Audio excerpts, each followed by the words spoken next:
औज़ु बिल्लाहिस समीइल अलीम मिनश्शैतानिर लईनिर रजीम। अल्हम्दुलिल्लाहिल्लज़ी हदाना लिहाज़ा वमा कुन्ना लनहतदिया लौला अन हदानल्लाह। लक़द जअत रुसुलु रब्बिना बिलहक़ सुम्मस्सलातु वस्सलाम वत्तहिय्यतु वल इकराम अला रसूलिल अरबिय्यिल मक्किय्यिल मदनिय्यिल क़ुरैशिय्यिल हर्बिय्यिल हाशिमी। इन्नल्लाहा बिइल्मिहि इस्तफ़ा व बिलग़ैबिहि इर्तिज़ा। अर्रसूलुल मुख़्तसिद अल महमूद अल हामिद रहमतन लिल आलमीन बिल क़ासिम मुस्तफ़ा मुहम्मद वअला आलिहि अत्तय्यबीन अत्ताहिरीन अल-मअसूमीन अल-मुंतख़बीन अल-मज़लूमीन ला सिय्यमा इब्न अम्मिही गालिब अला कुल्लि गालिब मौलाना अली इब्न अबी तालिब वलानतुल्लाहि अला आदाइहिम अजमईन मिन यौमि ज़ुल्मिहिम इला लिक़ाइ यौमिद्दीन व बअद यौमिद्दीन।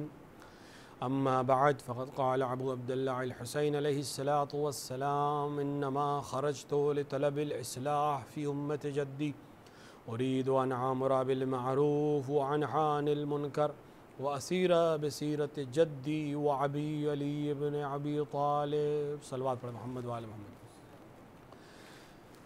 इमाम हुसैन अलैहिस्सलातु वस्सलाम का मशहूर व मारूफ़ जुमला जो दरअसल आपका वसीयतनामा है, जो आपने अपने भाई मोहम्मद हनफिया के नाम तहरीर किया, जिसमें अपने मकसद क़याम, अपने तरीक़े क़याम और अपने हदफ़ को बयान करते हुए इमाम ने फ़रमाया कि मैं फ़ितना व फ़साद के लिए नहीं निकल रहा हूँ, बल्कि मैं इसलिए ख़ुरूज कर रहा हूँ कि मैं चाहता हूँ कि अपने नाना की उम्मत की इस्लाह करूँ, और मैं चाहता हूँ कि मैं अम्र बिल मारूफ़ व नही अनिल मुनकर करूँ, यानी अच्छाई की दावत दूँ और बुराई से रोकूँ।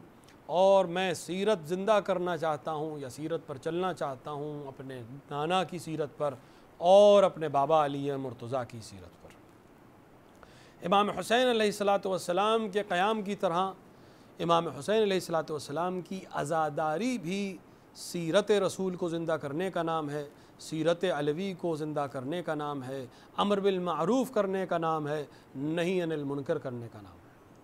यह मजलिस की ज़िम्मेदारी है कि वो नेकियों की तरफ बुलाए, यह मजलिस की ज़िम्मेदारी है कि वो बुराई से रोके, यह ख़तीब की ज़िम्मेदारी है कि वो सीरत रसूल को ज़िंदा करे, यह ख़तीब की ज़िम्मेदारी है कि वो सीरत अलवी पर चले भी और सीरत अलवी को ज़िंदा भी करे। सिर्फ़ ज़बान नहीं हिलानी है बल्कि अमल करना है, और अमल के लिए ज़रूरी है कि इंसान पहले अपने आप का तज़किया करे, फिर दूसरों को दावत अमल दे। आज जिन हालात में हम अज़ादारी बर्पा कर रहे हैं, बहुत से लोगों के जहन में सवाल आता है कि आखिर इस अज़ादारी के लिए इतना परेशान होने की ज़रूरत क्या है, आखिर इतना हंगामा करने की ज़रूरत क्या है। बहुत से लोगों के जहन में ये खन्नास आता है कि वाजिबात तो हो रहे हैं, आखिर एक मुस्तहब अमल के लिए इतना परेशान होने की ज़रूरत क्या है। ये बातें कोई नई बात नहीं है, ऐसे इश्कालात पहले भी हुए हैं, पहले दूसरे करते थे, अब अपनी सफ़ों में भी कुछ आ गए हैं जो भेस तो अपना पहने हैं लेकिन फ़िक्र दूसरों की है, फ़िक्र मुखालिफ की है। जैसे ही ये बात किसी के ज़बान पर आए कि अज़ादारी मुस्तहब है, नमाज वाजिब है, तो उसको जवाब दीजिए, और जवाब भी मेरे जवाब देने की ज़रूरत नहीं, आपको अपना जवाब देने की ज़रूरत नहीं, हमारे उलमा ने जवाब दिया है। ईरान के जालिम बादशाह ने, ये जो शाह जिसको आयतुल्लाह खुमैनी ने ख़त्म किया, इससे पहले वाले बादशाह ने, रज़ा शाह ने पाबंदी लगाई मजालिस पर।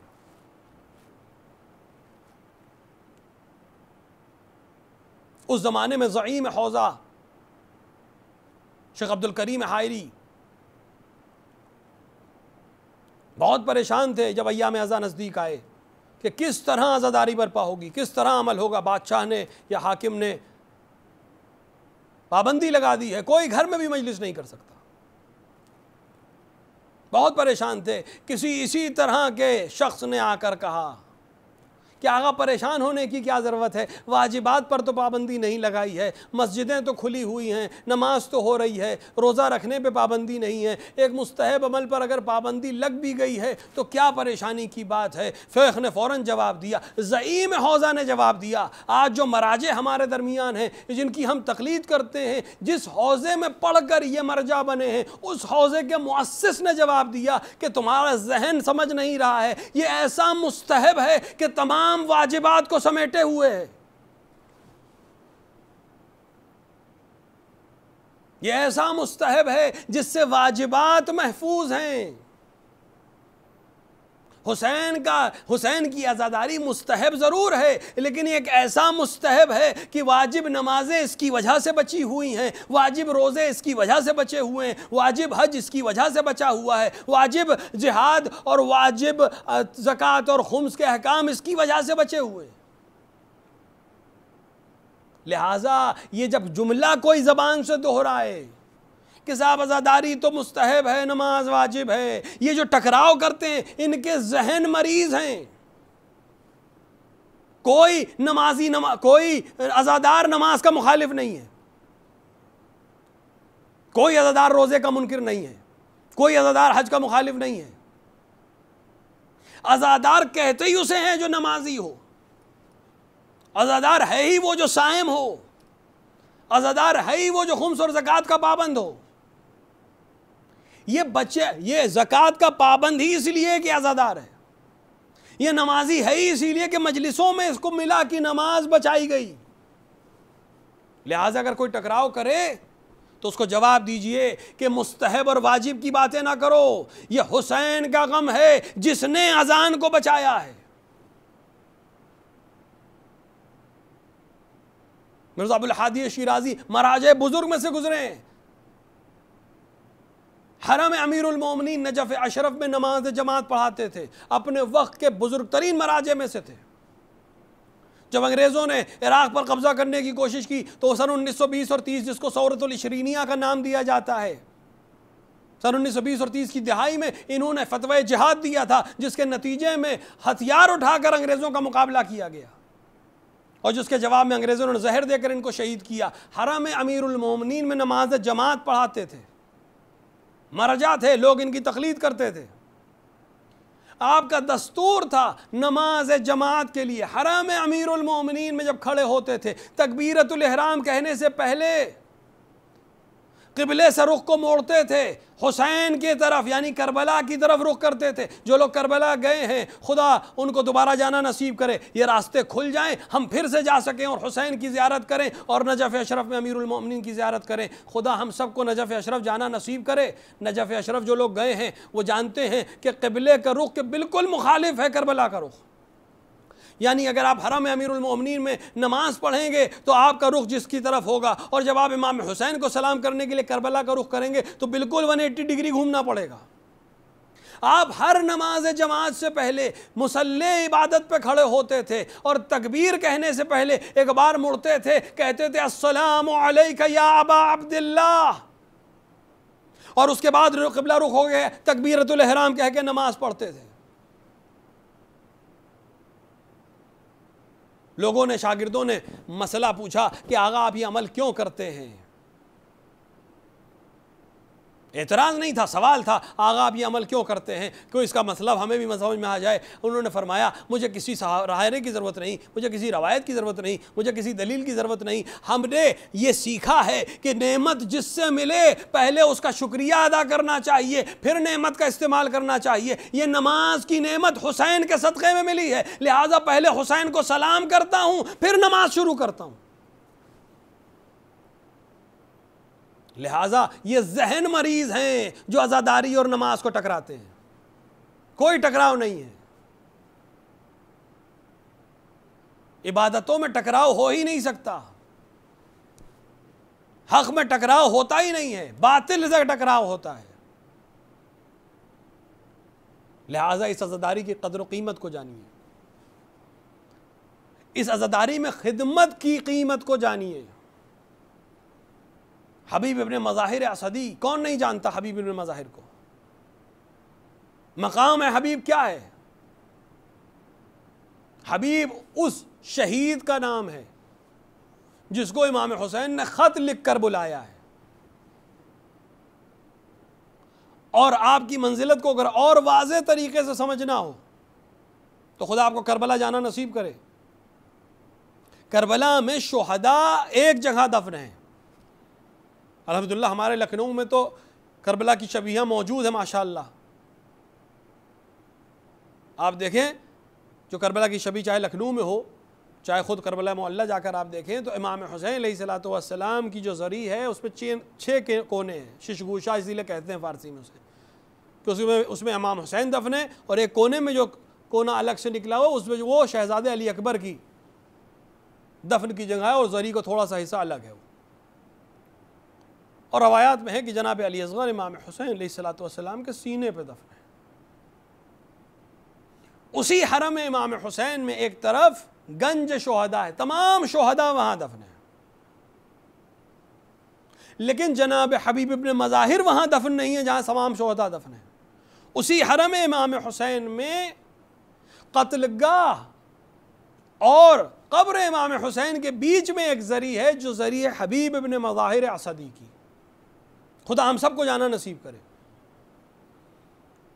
जो लोग करबला गए हैं वो मेरी इस बात की तायीद करेंगे कि जब इमाम हुसैन की ज़ियारत के लिए कोई ज़ायर बाबुल क़िबला से दाखिल होता है, और आमतौर से मर्द उसी तरफ से दाखिल होते हैं, तो सामने इमाम हुसैन की ज़री है और आपके उल्टे हाथ पे जब ज़री सामने होगी तो उल्टे हाथ पर हबीब इब्न मज़ाहिर की कब्र है और ज़री है। जब इंसान दाखिल होता है तो उसकी नज़र एक बार पड़ती है हबीब इब्न मज़ाहिर की कब्र पर, तो लाशऊरी तौर पर सलाम करता है, अस्सलामु अलैका या हबीब इब्न मज़ाहिर, और उसके बाद वो हरम में दाखिल होता है, यानी ज़री इमाम हुसैन के हिस्से में दाखिल होकर इमाम हुसैन की ज़ियारत पढ़ता है और उसके बाद नमाज ज़ियारत पढ़ता है, और फिर जब निकलता है तो फिर जनाब हबीब की ज़री पर जाता है और ज़ियारत नामे हबीब को पढ़ता है। तरीक़ा यही है आमतौर से। यानी जो आदमी इमाम हुसैन को एक बार सलाम करता है वो हबीब इब्न मज़ाहिर को 2 बार सलाम करता है। एक बार इमाम हुसैन की तरफ जाते हुए सलाम करता है, एक बार इमाम हुसैन की तरफ से आते हुए सलाम करता है। यानी इमाम हुसैन ने यह मकाम दिया हबीब को कि जो मेरी ज़ियारत को आएगा वो मुझे एक बार सलाम करेगा तो मैं 2 बार सलाम करेगा। यह मकाम है हबीब इब्न मज़ाहिर का। शुहदा गिब्ता करेंगे मकाम हबीब देख कर रोज़े महशर। हमारे उलमा ने इस चीज़ को दर्क किया। एक आलिम दीन ने हालत मुकाशिफा ख्वाब और बेदारी के दरमियान की वो मंजिल है जो हमारे उलमा के लिए पेश आती है, जिसमें वाक़यात उनके सामने रुमूज़ खुल जाते हैं। अल्लाह की अता है ये।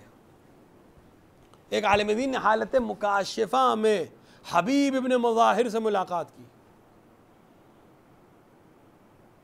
और उनसे पूछा कि या हबीब इब्न मज़ाहिर, आपको अल्लाह ने शहीद करबला करार दिया है, आपकी ज़री इमाम हुसैन अलैहिस्सलातु वस्सलाम के हरम अक़दस में है। जो आदमी बाबुल क़िबला से दाखिल होता है पहले आपको सलाम करता है फिर हुसैन इब्न अली को सलाम करता है, क्या इससे बड़ी भी कोई मंजिलत हो सकती है? हबीब इब्न मज़ाहिर ने जवाब दिया, कद्र जानिए। हबीब इब्न मज़ाहिर ने जवाब दिया कि हाँ, एक चीज़ की आरजू अभी भी है। का इतना मकाम हासिल हो गए अभी भी आरजू है? किस चीज़ की आरजू है? का आरजू है कि ये जो मजलिस हुसैन बर्पा होती है इसमें जाकर खिदमत कर सकूं।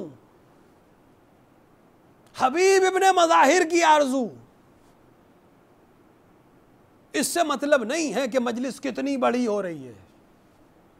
इस साल तो ये भी समझ में आ गया कि बड़ी छोटी कोई चीज़ नहीं है। खुलूस चाहिए हुसैन इब्न अली को। इससे मतलब ही नहीं कि 10,000 बैठे हैं कि एक आदमी बैठा है, क्योंकि जो आने वाले हैं मजालिस में वो तो बहरहाल आते हैं, उनको कोई नहीं रोक सकता।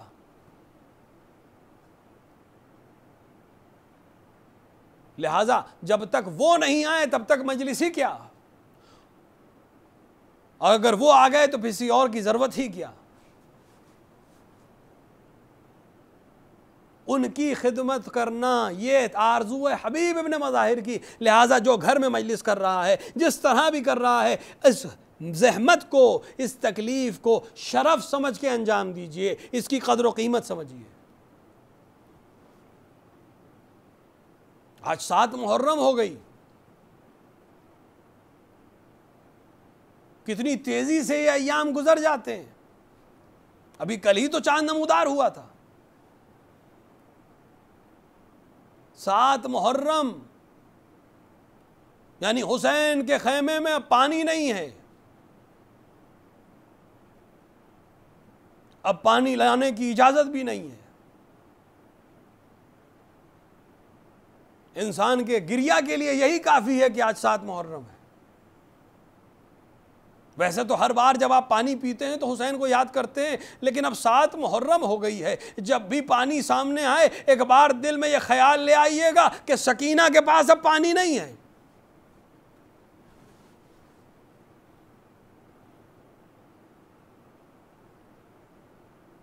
वो गुफ्तगू जो हमने पहली मुहर्रम को शुरू की थी, जिसमें इमाम हुसैन के क़याम के मकसद को बयान करने की कोशिश की गई थी कि इमाम हुसैन ख़ुद इस सिलसिले में क्या फ़रमाते हैं, उसमें बात इस जगह तक पहुँची कि सीरत रसूल को ज़िंदा करना चाहते हैं और सीरत अली को ज़िंदा करना चाहते हैं। सीरत रसूल कौन बयान करेगा? सीरत रसूल वो बयान करेगा जो ख़ुद सीरत रसूल पर चलने वाला हो, जो ख़ुद सीरत रसूल से आशना हो। रसूल की तारीफ़ वो करेगा जो ख़ुद रसूल को पहचानता हो। रसूल का इल्म वो बताएगा जिसके पास ख़ुद इल्म हो। रसूल की शुजाअत वो बयान करेगा जो ख़ुद शुजा हो। रसूल की मंजिलत वो बयान करेगा जिसके पास ख़ुद मंजिलत हो। रसूल किस तरह से अमल करते थे ये आपको या रसूल बताएंगे या आले रसूल बताएंगे। और कमाल यह है, आले रसूल का कमाल यह है कि उम्र की क़ैद नहीं है, सिन की क़ैद नहीं है, जसामत की क़ैद नहीं है, बल्कि जो जिस सिन में है वो सरापा रसूल है। बाद शहादत रसूल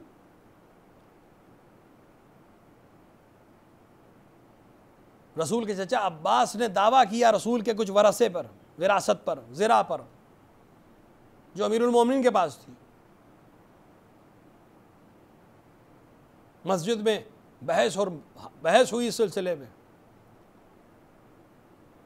अमीरुल मोमिनीन ने कहा ज़रा रसूल की ज़िरा बुला ले आओ, जिस पे दावा था। रसूल की ज़िरा लाई गई। रसूल ने कहा चचा अगर आपको लगता है कि आप इसके वारिस हैं तो आप ये ज़िरा पहन लीजिए, आपके अगर सही आ जाए तो आपकी।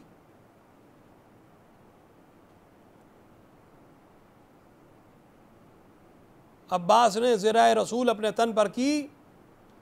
सबकी समझ में आ गया कि यह ज़िरा इनके लिए नहीं है। अमीरुल मोमिनीन उन्होंने वापस कर दी, उतार दी ज़िरा। अमीरुल मोमिनीन ने कहा हसन को बुलाओ। इमाम हसन की उम्र क्या है? बाद शहादत रसूल सन 11 हिजरी के इब्तिदा में इमाम हसन की उम्र कितनी है? 6 या 7 साल। 6 या 7 साल के बच्चे को बुलाया गया। ज़िरा किसकी है? रसूल अकरम की ज़िरा है। अब्बास ने पहनी, मालूम हो गया कि मेरे लिए नहीं। अब्बास अम्मे पैगंबर रसूल के चचा, उनके ज़िरा नहीं आई। कहा हसन को बुलाओ। इमाम हसन तशरीफ़ लाए। कहा हसन ये ज़िरा पहनो। हसन ने ज़िरा पहनी। लोगों ने तकबीर बुलंद की कि गोया ये ज़िरा हसन ही के लिए बनी थी। अली ने कहा भी रुको, हुसैन को बुलाओ। दूसरा शहजादा तशरीफ़ लाया। अब ज़िरा हुसैन ने पहनी। फिर तकबीर बुलंद हुई कि बेशक ये हुसैन ही के लिए बनी है। अली ने बयान कर दिया विरासत नबूवत अलग चीज़ है।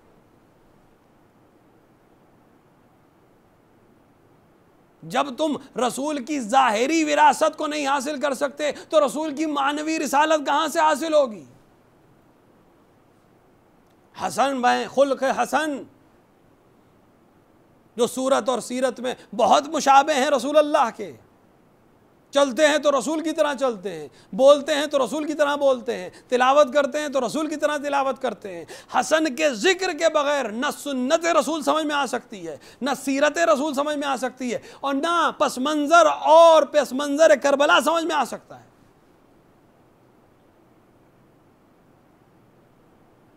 इमाम हसन उस अजीम शख्सियत का नाम है जिसने 10 साल की इमामत में वो अमल अंजाम दिया जिससे हुसैन इब्ने अली को करबला सजाने में मदद मिली है।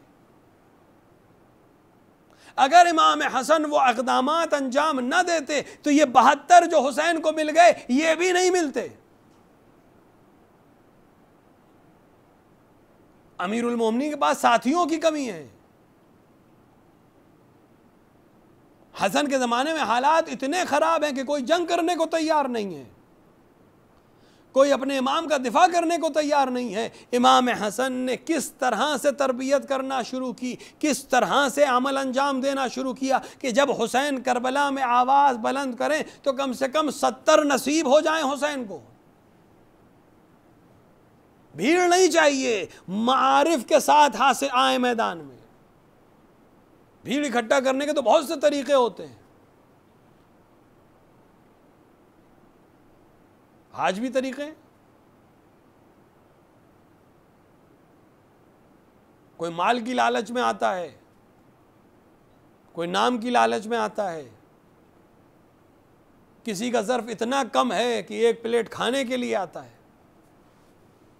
पहले भी यही तरीके थे। हमें भीड़ नहीं चाहिए, हमें किरदार चाहिए। करबला के 72 हसन की मेहनत का नतीजा है। इमाम हसन बहुत मजलूम शख्सियत का नाम है, मजलूम इमाम है मेरा, क्योंकि इनकी मजलूमियत यह है कि दूसरे तो अपनी जगह, अपनों ने भी सही से नहीं समझा। और बात यहाँ तक आ गई कि कुछ अपने भी कहने लगते हैं कि इमाम हसन सुलह पसंद थे, इमाम हुसैन जंग पसंद थे, लिहाजा इमाम हसन ने सुलह कर ली और इमाम हुसैन ने जंग कर ली। ये मारिफ इमामत से दूर रहने वाले की बात है। इमाम हसन को सब्ज रंग पसंद था जो सुलह का रंग है, इमाम हुसैन को सुर्ख रंग पसंद था जो जंग का रंग है। ये इतनी अजीब और हकीर बातें हैं कि इसका मारिफ इमामत से कोई वास्ता नहीं है। इमाम इमाम होता है, नुमाइंदे इलाही होता है, जानशीन पैगंबर होता है। वो मशीयत इलाही के अलावा ना कोई चीज़ पता है ना कोई चीज़ अंजाम देता है। इमाम ना सुलह पसंद होता है, इमाम ना जंग पसंद होता है। इमाम सिर्फ मशीयत इलाही को पसंद करता है, मर्ज़ी इलाही को पसंद करता है। अगर मशीयत इलाही यह है कि जंग की जाए तो ऐसी जंग की जाएगी कि दुनिया में उसकी नज़ीर नहीं मिलेगी। और अगर अल्लाह की ज़रूरत और मसलहत यह है कि इस वक्त सुलह कर ली जाए तो ऐसे मौके पर सुलह करेगा जब सब जंग के लिए आमादा हों। रसूल की ज़िंदगी में भी दोनों किरदार मिल जाएंगे कि जब रसूल तादाद में कम थे, जब कोई जंगी आमादगी नहीं थी, तो अगर मशीयत इलाही है कि जंग करो, आए जिहाद नाजिल हो गई है, तो अब 313 होंगे लेकिन 1000 के मुकाबले में खड़े हो जाएंगे। और जब 10,000 का लश्कर होगा, पूरे शराइत फराहम है जंग करने के, लेकिन अगर सुलह कर दी जाएगी और हुक्म हो जाएगा कि सुलह कर लो, तो ऐसी सुलह की जाएगी कि लोग हैरान और परेशान होंगे। और यही अमल इमाम ने भी किया कि जहाँ मशीयत इलाही है, जो मर्ज़ी इलाही है, जिसके ज़रिए से हम अपने शियों का तहफ़्फ़ुज़ कर सकते हैं, जिसके ज़रिए से उन बंदों की हिफाजत कर सकते हैं जो कल मेरे हुसैन के काम आएंगे, तो आज मैं ये जहर का प्याला पी लूँगा।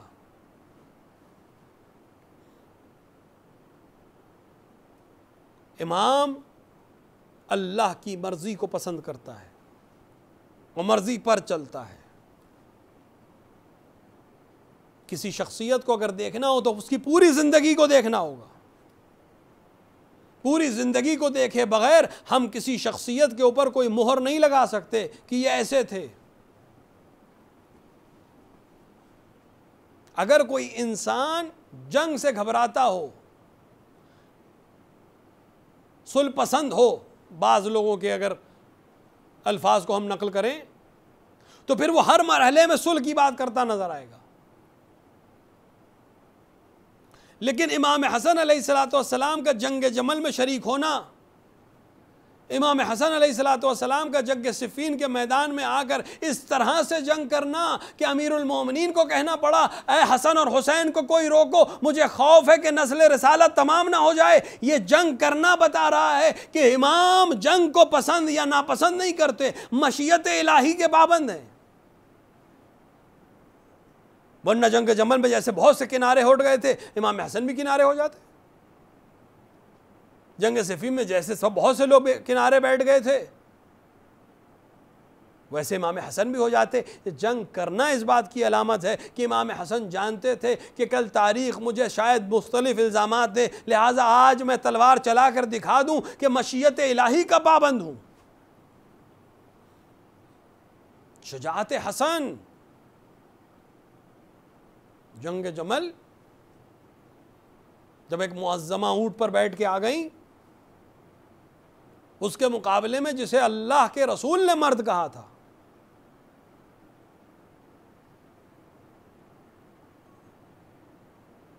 और चाहने वाले ऊंट को घेर कर जंग कर रहे थे। अली देख रहे थे कि ये नादान अपनी जान गंवा रहे हैं। एक बार अपने बेटे मोहम्मद हनफिया को बुलाया कि जहाँ कहा जाओ इस फितने के ऊंट को सर का कलम कर दो, इसको गिरा दो, वरना मुसलमान कटते रहेंगे।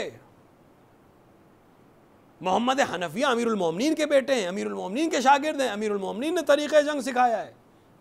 आगे बढ़े, लेकिन लश्कर ने इस तरह से ऊंट को घेरा हुआ था कि तमाम हमलों के बावजूद, तमाम तरीक़ेकार के बावजूद मोहम्मद हनफिया ऊंट तक नहीं पहुंच सके, वापस लौट आए। अमीरुल मोमिनीन आगे बढ़े, पुष्ट के ऊपर एक ज़र्ब लगाई और एक जुमला कहा कि ये तुम्हारे माँ के दूध की तासीर है जो तुम पीछे हट रहे हो। अमीरुल मोमिनीन का जुमला क्या बता रहा है कि अगर बाप अली हो तब भी कोई कमाल पर नहीं पहुंच सकता जब तक माँ की तरफ से तासीर हासिल ना हो जाए। ये मकाम है माँ का। और उसके बाद इमाम हसन की तरफ रुख किया, अबा मोहम्मद तुम हमला करो। इमाम हसन ने आगे बढ़कर हमला किया, मैमने व मैसरे को लट दिया, कल्ब लश्कर में आए और एक वार किया, ऊंट का पैर कटा, फितना खामोश हो गया। ये मुअज़्ज़मा जो हौदज से गिरी थी, यही बुग़्ज़ था हसन से जो बाद में हसन के जनाजे पे तीर चलवाए थे। हसन की एक ज़र्ब ने जंग को तमाम कर दिया। यह है शुजाअत हसन इब्न अली।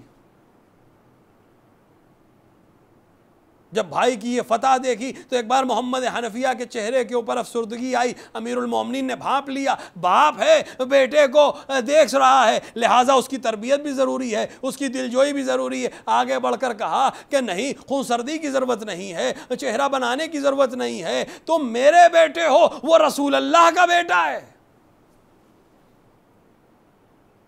बहरहाल अफजल है। यह है शुजाअत हसन इब्न अली। और हसन की देख रहे थे कि कल तारीख में मेरी शुजाअत की जरूरत पड़ेगी, लिहाजा मैदान करबला में अपने नुमाइंदे भेजे, चाहे वो हसन इब्न हसन की शक्ल में हो, चाहे कासिम इब्न हसन की शक्ल में हो।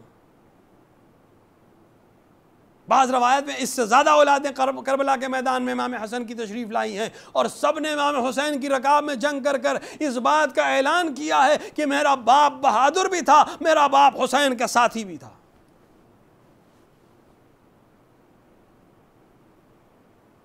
इमाम हसन की नुमाइंदगी में औलाद हसन मैदान करबला में मौजूद है। फ़ुक़हा की तारीख़ है, उलमा की तारीख़ है, जिसमें औलाद हसन की हमें मुसलसल फ़हरिस्त मिलती है। जिन्होंने शुजाअत के ज़रिए, इल्म के ज़रिए, कमाल के ज़रिए इस्लाम की खिदमत की है।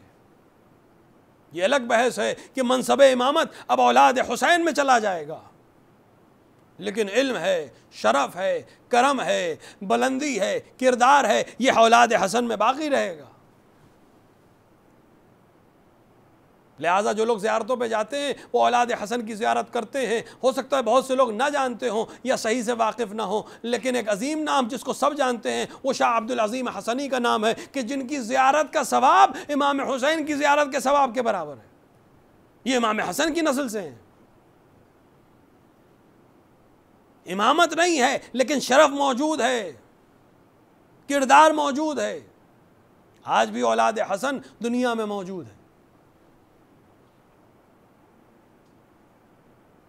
इमाम हसन की नुमाइंदगी करते हुए करबला के मैदान में एक मुजाहिद खड़ा है।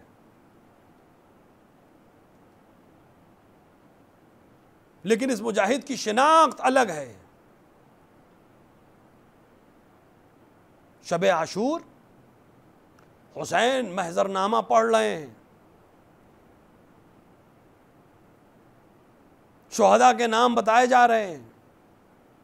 एक शहजादा मुसलसल अपने चचा को देख रहा है कि अब मेरा नाम लेंगे, अब मेरा नाम लेंगे, अब मेरा नाम लेंगे। यहाँ तक कि हुसैन ने महजरनामा पढ़कर तमाम कर दिया, शहजादा मुंतज़िर रहा, उसका नाम नहीं आया।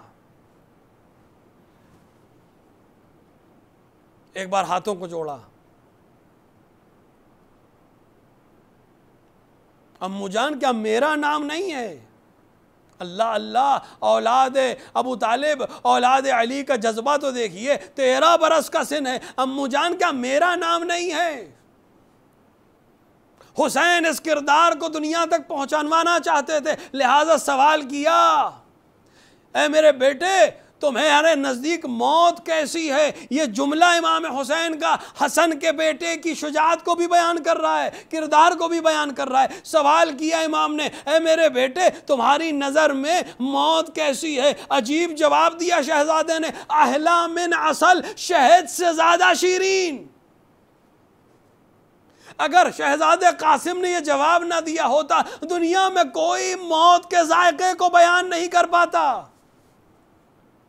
लेकिन मारिफत से डूबे हुए जुमले से फरमाया अहला मिन असल, क्योंकि आपकी मारिफत के साथ जब मौत आए तो शहद से ज्यादा शीरीन है।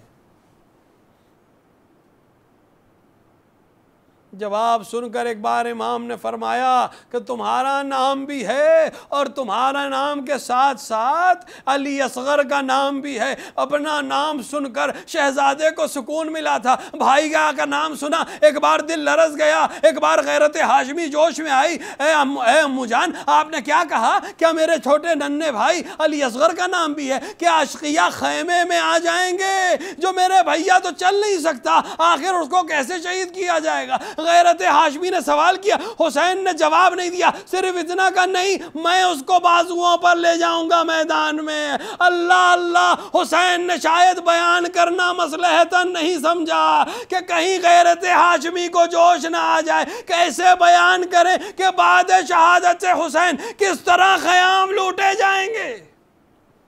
अजरुकुम अल्लाह। हाँ अज़ीज़ों, रोने के लिए दिन ख़त्म है, 7 मुहर्रम। हुसैन घेरे जा चुके, हुसैन पर पाबंदी आब है और हुसैन के क़याम में पानी तमाम है।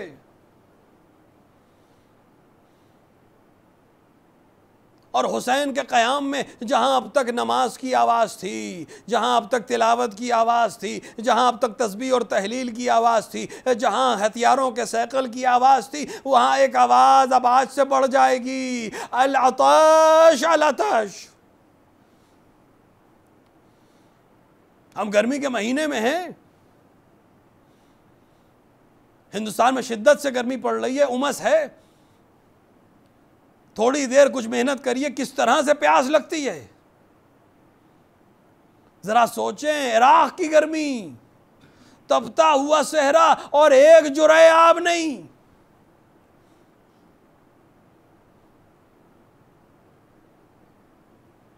कासिम को ये मालूम है कि कल हम शहीद होंगे। किस तरह से रात गुजरी अल्लाह जानता है। सुबह मैदान कारज़ार गर्म हुआ, शहीदों ने अपनी कुर्बानियाँ पेश करना शुरू की। अज़ान सुबह से लेकर ज़ोहर तक असहाब ने अपनी कुर्बानी पेश की। ज़ोहर की नमाज तमाम हुई, असहाब की कुर्बानियाँ तमाम हुई। अब हुसैन के रिश्तेदार, हुसैन के क़राबतदार आगे बढ़ रहे हैं। कभी औलाद मुस्लिम आगे बढ़ रही है, कभी औलाद अकील आगे बढ़ रही है, कभी औलाद जाफ़र आगे बढ़ रही है। कासिम मुंतज़िर हैं, चचा आप मुझे इजाज़त देंगे, चचा आप मुझे इजाज़त देंगे। यहाँ तक कि एक मौका आया कि एक बार कासिम हाथ को जोड़कर आए, अब मुझे भी मरने की इजाजत दें। इमाम हुसैन ने रोक दिया। इमाम हुसैन ने कासिम को जाने की इजाज़त नहीं दी है। उलमा इसको इस तरह बयान करते हैं कि जनाब कासिम परेशान हाल थे, सर झुकाए बैठे हैं, सोच में मुब्तला हैं, किस तरह अपनी जान अपने आका पे कुर्बान करूं, किस तरह मैं इजाज़त हासिल करूं। बाज़ उलमा लिखते हैं कि एक बार अब सोचते सोचते हाथ बाजू तक गया और एक बार ख्याल आया कि एक तावीज़ है जो बाजू पर बंधा है, और बाबा ने यह वसीयत की थी कि जब सख्त घड़ी हो तो इस तावीज़ को खोल कर पढ़ लेना। अब इससे सख्त क्या होगा कि ज़हरा का फर्जंद करबला में घिरा हुआ है, तावीज़ को खोला। बाप की तहरीर थी, बेटा कासिम मैदान करबला में मेरे हुसैन को घेर लिया जाएगा, जब अगर मैं जिंदा होता तो मैं जिहाद कर कर हुसैन की नुसरत करता, मेरी नुमाइंदगी में तुम जान कुर्बान करना। तहरीर को देखा, चेहरा खिल गया। बाबा की तहरीर लेकर एक बार हुसैन की खिदमत में आए, इजाजत नामा सामने रख दिया। हुसैन ने भाई की तहरीर को देखा, आंखों से लगाया, चूमा। एक बार कासिम को देखा, भैया की तमाम जिंदगी सामने आ गई। अजरकुम अल्लाह, खुदा इन आवाज़ों पे रहमत नाजिल करे। हाँ, हसन के यतीम का मातम है। इमाम हसन के बेटे को रसूल की ज़रा पहनाई गई, रसूल का मामा पहनाया गया। कासिम को एक बार घोड़े पर सवार किया गया। कोई ज़रा ऐसी नहीं है जो कासिम के सीने पे आ सके। ज़िन इतना कम है, कद इस तरह से है कि आपके सीने पे कोई ज़रा आ नहीं रही थी, लिहाजा बग़ैर ज़रा के आपको बैठा दिया गया है, और पैर रकाबों तक पहुँच नहीं रहे हैं। लिहाजा अबुल फज़्ल अब्बास ने पाँव को रकाबों के साथ बांध दिया ताकि घोड़े को चलाने में आसानी हो। और इमाम हुसैन चाहते थे अब कासिम रुखसत हो। एक बार आगे बढ़े, कुर्ते के दामन को चाक कर दिया कि अगर किसी को सिन पर सिन के ऊपर रहम ना आए तो यतीमी पे रहम करे। कासिम मैदान में गए, रजस पढ़ना शुरू किया। मैं हसन का फर्जंद हूँ, अपने इमाम पर जंग करने के साथ के आया हूँ, अपने इमाम का साथ देने आया हूँ। कासिम ने जंग करना शुरू की, 7 शामी पहलवानों को कत्ल किया है। इस तरह से जंग कर रहे हैं। लोगों को हसन की जंग याद आ रही है, लोगों को अली की जंग याद आ रही है। इसी असना में एक शामी पहलवान आगे आया, हसन के फर्जंद ने हमला किया। उसने अपनी मदद के लिए लश्कर को पुकारा, इधर कासिम ने अपनी मदद के लिए लोगों को पुकारा। अब लश्करों का एक जमावड़ा है। औलाद हसन और कासिम अकेले पड़ गए हैं, दुश्मनों के घोड़े दौड़ रहे हैं। इसी दरमियान एक ज़रब लगी, कासिम जमीन की तरफ आए, घोड़े पे संभल न सके, अपने चचा को पुकारा, या अम्मा अदरिकनी। हुसैन बड़े, भागा हुआ लश्कर जमटा शुरू हुआ, इधर के घोड़े उधर, एक एक कासिम के कसीक जाता है। कासिम आवाज देते, चचा मदद करिए, घोड़ों की टापे हैं जिसमें कासिम है।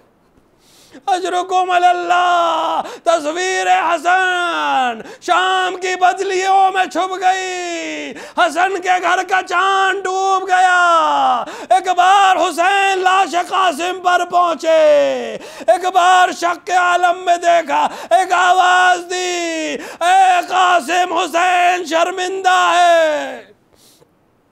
आवाज दी, ऐ कासिम हुसैन शर्मिंदा है कि तुम्हारा चचा तुम्हारी मदद के लिए ना आ सका, या अगर आया तो देर से आया। अब एक अमल अंजाम दिया, एक बार लाश कासिम को उठाया, सीने से सीने को मिलाया। अब तक जो कदम पैर और रकाब तक नहीं पहुंच रहे थे, तारीख लिखती है हुसैन ने सीने से सीने को मिलाया, पैर जमीन पर खत देने लगे। अरे देखा क्या हुआ, इस तरह टापे पड़ी, जिस्म इस तरह से कर दिया गया। कासिम को सीने से लगाया, कयाम की तरफ बढ़े। अजब नहीं आवाज दी हो, ए भैया हसन तुम्हारी कुर्बानी कबूल हो गई, हुसैन भी कुछ देर में आ रहा।